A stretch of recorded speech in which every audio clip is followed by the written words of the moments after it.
2014 Dodge Challenger V6. I'm going to be pulling the intake off, doing the coils and spark plugs on both banks.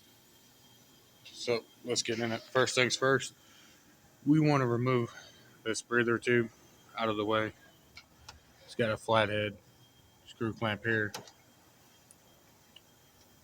and flathead screw clamp here. So I'm going to go ahead and get that out of the way. Be right back. There is this little sensor that's inside that hole right there on the breather tube. All you got to do is twist it and then it'll pull right out. Make sure you set it to the side so it doesn't get damaged. Now, with the breather tube assembly out of the way, we have access to these 3 coil packs on this side. We're going to have to take these pigtails here off, this vacuum line off. There's 8mm bolts on the intake that we're going to take off. Alright, so these pigtails here, get them unplugged, get that harness set over to the side, out of the way. You will have one 10mm bolt nut right here, and then you'll have 2 10mm nuts, one here, and then one in the back, right up under this piece here, that will have to be unbolted. Then you'll have these 8mm bolts here. You'll have them down in the center too. And that should loosen up our intake so we can get it on.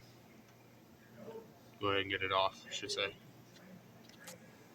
Once you get your nuts taken off all the way around, you do have another nut right here. So you have one here and then one right there in the back. Right here.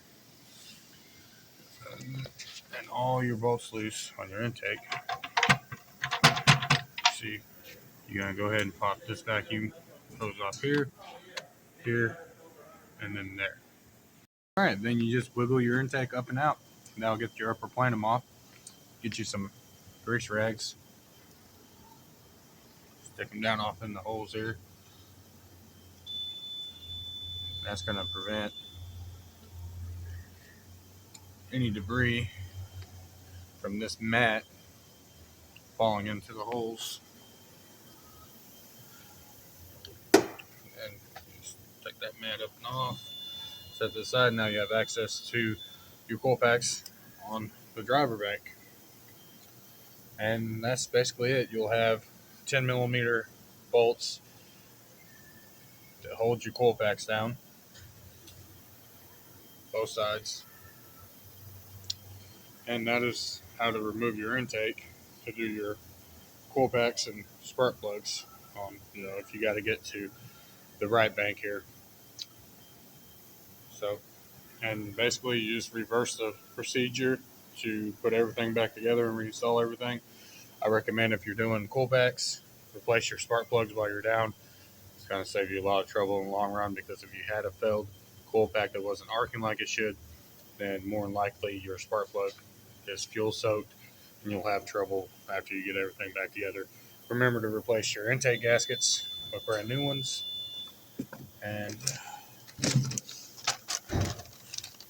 that is the part number there for the intake gaskets that's going on this 14 Challenger. Alright, well, if you like the video, don't forget to subscribe. It helps out the channel.